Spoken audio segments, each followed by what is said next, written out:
달콤한 말씀, 행복한 하루. 오늘 함께 나누실 말씀은 마태복음 27장 11절에서 26절까지의 말씀입니다. 예수께서 총독 앞에 섰음에 총독이 물어 이르되 네가 유대인의 왕이냐? 내 말이 옳도다. 대제사장들과 장로들에게 고발을 당하되 아무 대답도 아니하시는지라. 그들이 너를 쳐서 얼마나 많은 것으로 증언하는지 듣지 못하느냐? 하되 한마디도 대답하지 아니하시니 총독이 크게 놀라워하더라. 명절이 되면 총독이 무리의 청원대로 죄수 한 사람을 놓아주는 전례가 있더니 그때 바라바라 하는 유명한 죄수가 있는데 그들이 모였을 때 빌라도가 물어 이르되 너희는 내가 누구를 너희에게 놓아주기를 원하느냐? 바라바냐? 그리스도라 하는 예수냐?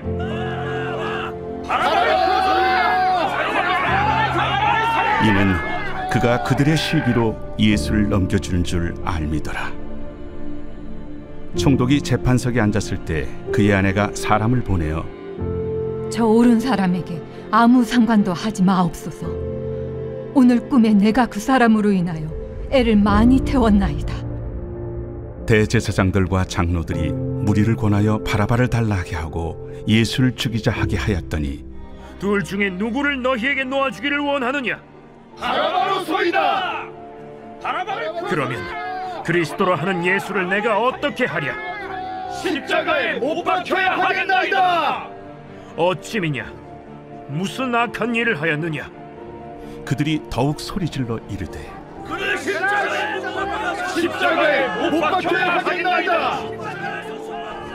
빌라도가 아무 성과도 없이 도리어 밀란이 나려는 것을 보고 물을 가져다가 무리 앞에서 손을 씻으며 이 사람의 피에 대하여 나는 무죄하니 너희가 당하라. 백성이 다 대답하여 이르되 우리 자손들에게 돌리라. 그 피를 우리와 우리 자손들에게 돌릴지어다.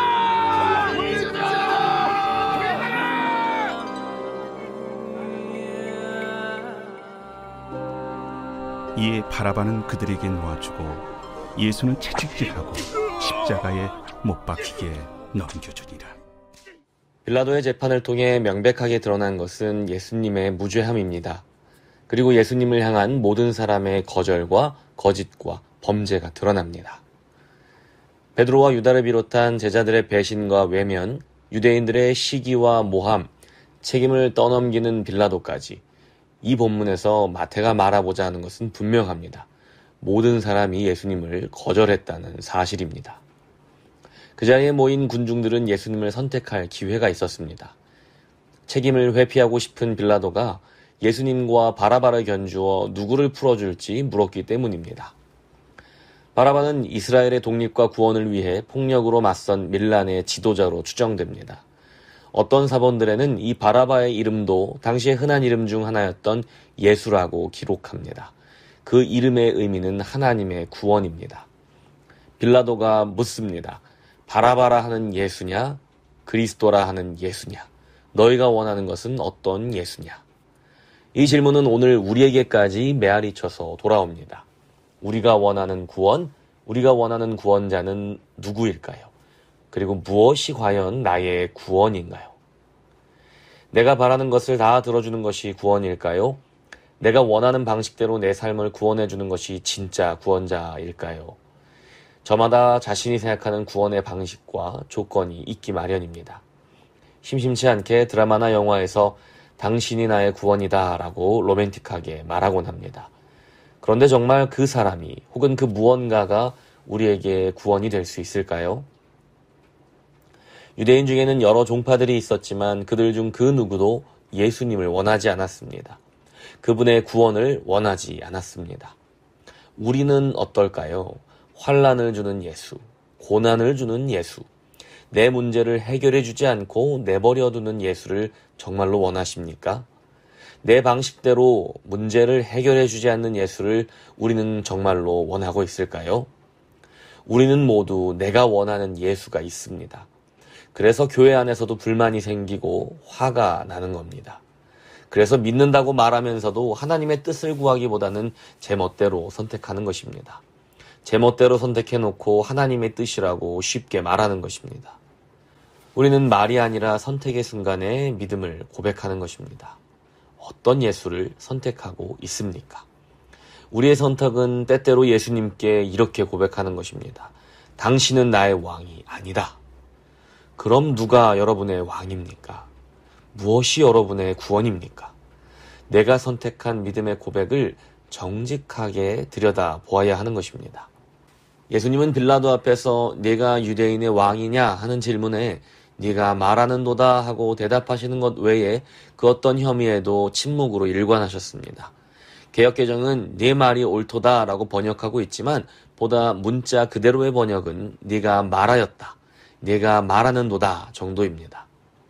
26장 63절 64절에서 유대인들 역시 예수님께 비슷한 대답을 들었습니다. 예수께서 침묵하시거늘 대제사장이 이르되 내가 너로 살아계신 하나님께 맹세하게 하노니 네가 하나님의 아들 그리스도인지 우리에게 말하라. 예수께서 이르시되 내가 말하였느니라. 예수님이 살아계신 하나님의 아들 그리스도이신지는 예수께서 대답하셔야 할 문제가 아니라 그 질문을 하고 있는 바로 당신이 대답해야 한다는 말씀입니다. 예수님은 하나님의 지혜이십니다. 그분은 하나님의 능력이고 영원한 생명입니다. 그분은 창조주 그 자체이시고 유대인의 왕일 뿐만 아니라 참으로 온 세상의 왕이십니다. 그분은 죄가 없는 분입니다.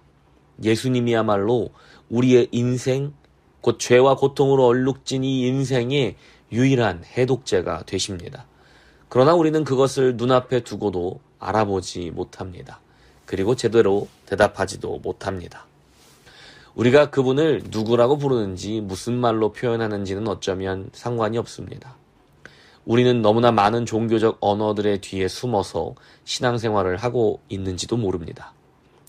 거룩한 말과 심오한 진리의 문장들 뒤에 숨어서 정작 믿음을 보여야 하는 순간에는 늘 자신을 위한 선택을 하고 있지는 않는지 돌아보게 됩니다. 그런 의미에서 예수님은 우리에게도 오늘 말씀하십니다. 그것은 너의 말이다. 네가 말하였다. 그런데 우리는 말이 아니라 믿음을 보여야 합니다. 질문이 아니라 대답을 해야 합니다. 예수님은 나에게 누구이십니까? 예수님이 정말 나에게 구원이십니까? 예수님의 재판 이야기 속에서 우리는 어느 자리에 서 있어야 할까요? 이미 배신하고 도망간 베드로와 유다와 같은 여타 다른 제자들의 자리일까요? 아니면 능력이 있으면서도 책임을 회피하고 자기 유익을 위한 선택을 한 빌라도의 자리일까요? 그것도 아니라면 예수님을 시기하고 모함한 종교 지도자들의 자리? 아니면 당신은 나의 왕이 아니다 라고 외치고 있는 저 군중들의 자리? 아마 어디에 서야 할지 보이지 않을 것입니다. 우리가 선택할 수 있는 선택지는 단 하나뿐이기 때문입니다. 바로 예수님이 서 계시는 자리입니다. 예수님과 하나가 되어 바로 예수님이 계신 자리에 함께 서는 것만이 정답입니다. 그곳이 우리가 서 있어야 할 자리입니다. 예수님이 정말 당신의 구원입니까? 무엇이 우리 인생을 회복시킬 수 있을까요? 무엇이 모든 고통에서 우리를 해방시켜 줄 수 있습니까? 자존심 하나 버리지 못하는 우리가, 욕심 하나 내려놓지 못하는 우리가, 내 성질 하나 다스리지 못하는 내가 어떻게 이 죄의 굴레에서 벗어나 안식과 평안을 누릴 수 있습니까? 열등감과 복수심으로부터 우리를 자유케 할 수 있는 것이 과연 무엇입니까? 오직 예수 한 분뿐입니다. 내가 예수님처럼 되는 것 외에는 다른 방법이 없기 때문에 그렇습니다. 죄와 고통으로 얼룩진 우리 인생의 해독제는 오직 예수 한 분뿐입니다. 요한복음 15장 16절 말씀에 이렇게 기록되어 있습니다. 너희가 나를 택한 것이 아니요 내가 너희를 택하여 세웠나니 이는 너희로 가서 열매를 맺게 하고 또 너희 열매가 항상 있게 하여 내 이름으로 아버지께 무엇을 구하든지 다 받게 하려 함이라. 우리가 선택하는 것이 아닙니다. 주님이 우리를 부르셨고 우리는 대답할 뿐입니다. 말로만 대답하는 것이 아니라 삶으로 대답합니다. 오늘 우리는 어디에 서 있습니까? 빌라도의 자리, 군중들의 자리, 아니면 예수님이 서 계신 자리입니까? 열매는 그 자리에서만 맺힙니다. 오늘 하루 이렇게 기도해 보십시오. 예수님, 우리가 교회에서 쓰는 말들 뒤에 숨지 않도록 우리를 도우소서. 가장 나다운 것이란 오직 예수를 닮아 사랑하고 사랑받는 사람이 되는 것임을 알게 하시고, 이웃을 위해 기꺼이 내 물질만 아니라 내 성질과 내 모든 것을 내어주는 예수님의 자리에 서게 하여 주옵소서.